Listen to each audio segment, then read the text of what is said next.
birthright. You see, that's what they call a birthright. A birthright means when you're born in a family or in a nation, every privilege, every blessing of that family belongs to you.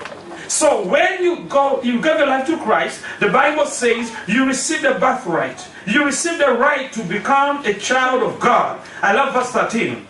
Children born not of natural descent, not born of the Filipino descent, not born of the Ugandan descent, not born of the Korean descent. No! Children not born of the natural descent, no of human decision or a husband's will. That's what I loved in this version. It wasn't because of any man or a husband of another wife. No, it is children born of God. We are children of God. Brethren, I want to talk to you in around 20 minutes about what it means to be a child of God. Many of us are living a life as if we are a child of our neighbor. We are living a life as if we're a child of a president. And then sometimes you say, I can't make it. You see, in my family, we are weak. My parents never took care of me. I grew up fatherless. I want to tell you, you are not fatherless. Amen. Your father is in heaven. Amen. But your father is also in your heart. Amen. You have a right to become a child of God. Amen. Not born of a human man or of the will of man, but born of God. And then 1 John 3:2 says, dear friends, now we are the children of God. Not when we go to heaven, not tomorrow, but now. If you're born again, now you are a child of God. If you're a child of God, you should live like your father. If you're a child of God, you should live in confidence that your father takes good care of you. There is a saying that says, like father, like son. So every believer is supposed to look like his father. Now, how are we going to look like our father? When Jesus was on earth, he said, if you have seen me, you have seen the Father. Jesus used to say, as the Father is, so am I. Now, when we give our lives to Christ, we are supposed to be Christ-like. By being Christ-like, we are being like our Father. The word Christian was seen in the Bible. The first place it was seen is in Acts, I think chapter 13 or chapter 14. There was a group of people in a city called Antioch.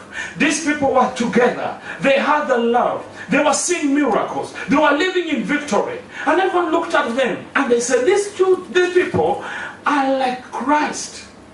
In fact, the literal interpretation of Christian means little Christs in plural. Because they behave like Jesus. They had the same victory Christ had. They were experiencing the same miracles that Jesus had experienced while on earth. And they said, these are Christian. In other words, these are Christ-like. So if you're a child of God, you look like God because you look like Jesus Christ. I have good news for you. Jesus was never defeated. Jesus was never confused. And if Jesus was not defeated, you will also not be defeated in his mighty name. You are a child of God.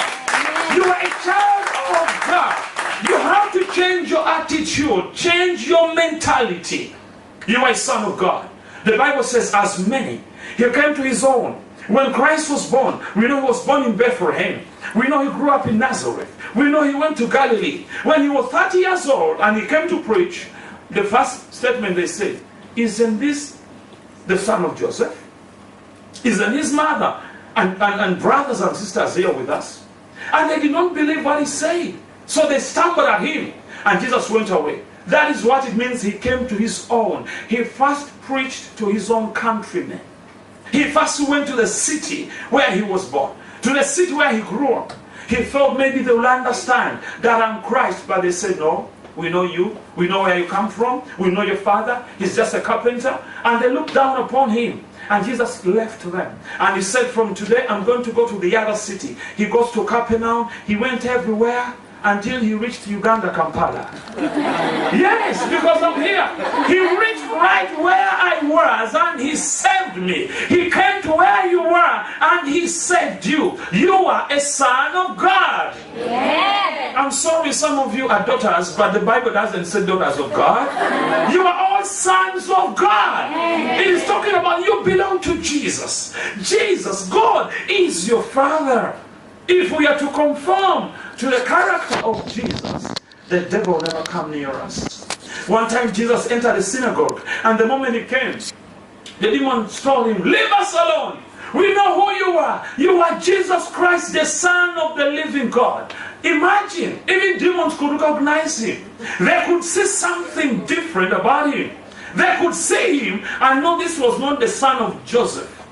Whereas his fellow village mates were calling him a son of Joseph, demons called him a son of God.